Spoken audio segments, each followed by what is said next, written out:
I'm Abby. If you don't know me, I own Otter Pointe Resort in Rutherglen. We're 15 minutes away from Mattawa, 30 minutes away from North Bay. And if you're unfamiliar with our glamping resort, we have 2 geodesic domes, which are all season, so you can come in the summer, winter, fall, spring, during a rainstorm, whatever floats your boat. And you can relax. We have a beautiful cabin that we've renovated right on the water with a private fire pit and a beach. We also have another cabin that is close to being renovated right near the point, which is going to be a gorgeous honeymoon suite with a private bathroom and a beautiful fireplace inside. I'm really excited about that. We offer tent camping. Now, I'm very excited because we're going to be opening a bakery called Otterly Delicious, a peanut and nut-free bakery right here on the resort. So if you happen to come by, you're in the area, you're hankering for some cookies, I am now here. We're very excited to open, and anyone who places an order at my bakery is offered a complimentary coffee.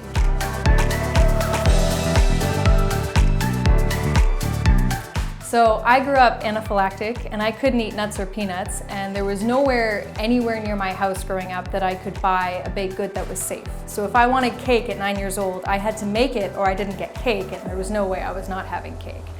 And my first experience with a nut-free bakery was actually as an adult in Ottawa when I went to university.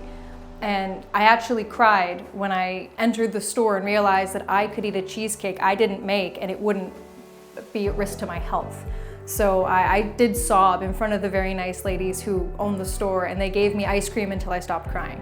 So it was a good experience.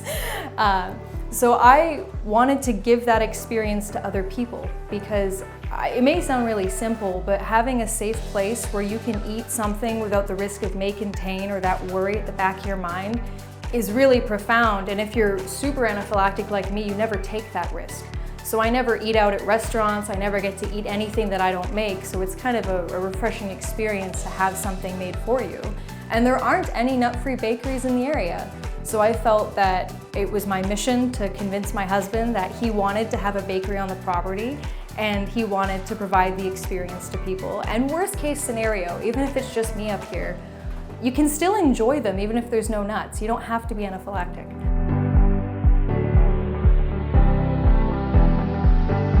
It does change depending on the day and the season and what's in my pantry, but overall, there's a cake I've been making that I've really modified over almost 2 decades, which is my triple chocolate cake.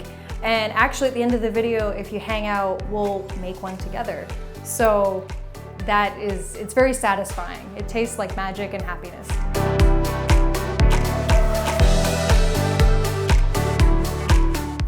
So I do have gluten in the kitchen, so if you're super duper allergic, please be cautious and be safe for you. But I can make gluten-free options, including this chocolate chiffon cake, which is completely gluten-free. So for sure, we're gonna have the ginger cookies, chocolate chip cookies, probably my marshmallow chocolate cookies, just because they're tasty and I like to eat them. We're probably gonna offer a selection of chocolate cake, vanilla cake. My carrot cake is very popular, and brownies. And I'm looking into things like toffees and caramels. And then in the fall, we're just gonna make bread.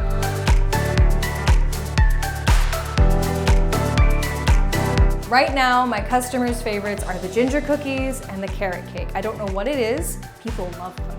So this actually, the ginger cookie, is a recipe that was passed down from my mother-in-law's side of the family, and it took me a really long time to perfect it because even though the recipe says certain measurements, for some reason they're all wrong. And we had to go back and I had to practice and practice and practice until I finally got it right with my oven. So they're definitely one of my most prized possessions in the bakery and something I'm the most proud of.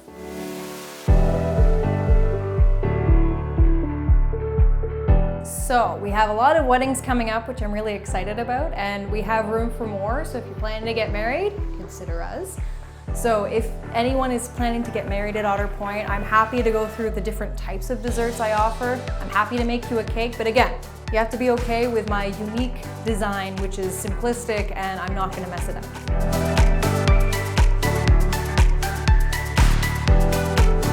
It is easy to order them as a guest, but anybody in the entire world who wants to drive down to Rutherglen, if you'd like to, during our business hours, you can come in and buy whatever I have available. And if you want to place an order for pickup, I can't deliver, but if you're willing to come here, I'm happy to make it for you.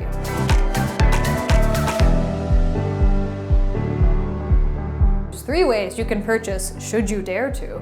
So the first is we're gonna have actual hours starting the 2nd week of July. I think Friday, Saturdays, but depending on feedback and interest, I may open up more days. So I'll have a selection of things here. You can also order on our website if you book in as a guest. So you have the option as you book in your stay to also add brownies or cookies or a cake for your special occasion to your order. And the third way is if you reach out to me just as a layperson, I am very happy to work with you and make an order for you. Congratulations! If you're still here, it means you stayed to the end, either because it was an accident or because you wanted to know a little bit about my favorite recipe. So I pre-measured all of the ingredients, but these are the ingredients you will need if you want to make my special triple chocolate cake. And I got these cute little cat dishes to measure out the small ingredients, and I just wanted to point that out because I think they're really cute. It's my first time using them. All right, so we're gonna start with 2 cups of sugar. I'm telling you that, I'm being transparent, partially because I think it's really funny that I didn't have a container big enough to hold both cups of flour, so I stole 2 creme brulee dishes. Then we're gonna put in our cocoa powder and our flour. I just use regular white flour. I find that pastry flour for most cakes isn't really necessary because this one doesn't need to be that fine. Usually you use pastry flour for things like muffins or croissants. So I like to mix them together as the dry ingredients, and normally with most things I would recommend you take all the dry ingredients, mix them together separately in a bowl, and then add the wet ingredients and then combine them. All right, so we have baking soda on a cute cat dish. Baking powder. They each hold a different function in baking, but this cake calls for both. Look how cute that is, oh my gosh. And we have salt, not sugar, as some people may have guessed. I'm gonna give that another mix. Next, we have eggs. So much easier pouring them in rather than having to crack them and see if they're good. And then 2 tablespoons of vanilla. I'm gonna put in approximately a cup of milk.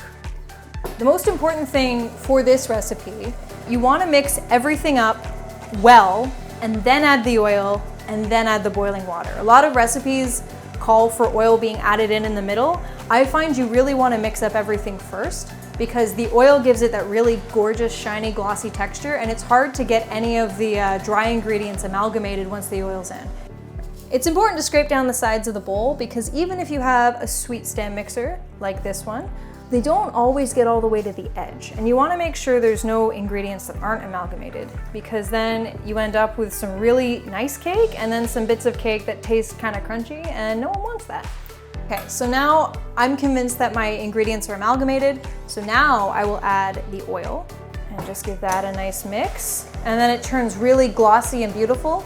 And then I'm immediately gonna put boiling water in to make it sort of a runny mess that looks like I've done something wrong, but turns out amazing. I find that boiling water in cakes is the secret to a really moist cake that stays moist for a long time. I don't recommend this, but I've had people get a cake from me on Thursday, eat it on Saturday, and say it tastes like I just made it. All right, do another scraping of the sides, because once the boiling water is added, you really can't incorporate anything. You've lost that option. You can see that batter is getting really glossy and beautiful. So I usually like to pour over the mixing bowl because when you're playing with hot water, I don't know about you, but I don't totally trust my abilities, even though I've done this a lot of times. And then I like to go really, really slowly because you don't want that water to splash you. But I like to go with the spatula, again, sort of scrape all the sides of the bowl again just to make sure that I don't have any random clumps. And then we have the task of attempting to split it into 2 different containers without destroying everything. And again, I like to scrape down the sides of the bowl, make sure I get as much batter as possible because no one wants to waste cake. And then we have 2 pans of approximately equal cake size that may or may not be even in the slightest, but you know what, we're here now and we're not going back. So you preheated your oven to 350. The reason they say that is not to waste your electric bill if you take a while to put your ingredients together. It's because you never ever want to put your cake in an oven unless it's at temperature. because that really messes with the cooking time. So now I'm gonna set a timer for half an hour. This is a new oven to me. It's new to the bakery, very exciting. So I'm gonna check it at 30, 32, and 34 minutes, depending on how it cooks. So we'll take the cakes out of the oven, and they look beautiful. So I'm gonna let them cool. You never ever want to ice a heated cake. Additionally, you always wanna let them cool in the pan until they're sort of at room temperature before you try to take them out so they don't stick. So we're gonna start with a cake, and I'm gonna choose the prettier one. Now, I did put them on paper plates because they're for me, and I didn't think it really mattered. And to be honest, if you are gonna order one, they're gonna be on something disposable. You can buy fancy tools like an offset spatula, which can be as low as $1 at the dollar store, so whew, very fancy.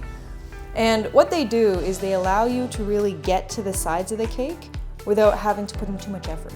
Offset spatula is kind of king when it comes to cake decorating, but again, this is a very crumbly, you'll understand if you taste it. It's sort of like the consistency of a magical wet cloud that tastes like happiness, and kind of like brownies, but also kind of like cake. But you can see how smooth the side is.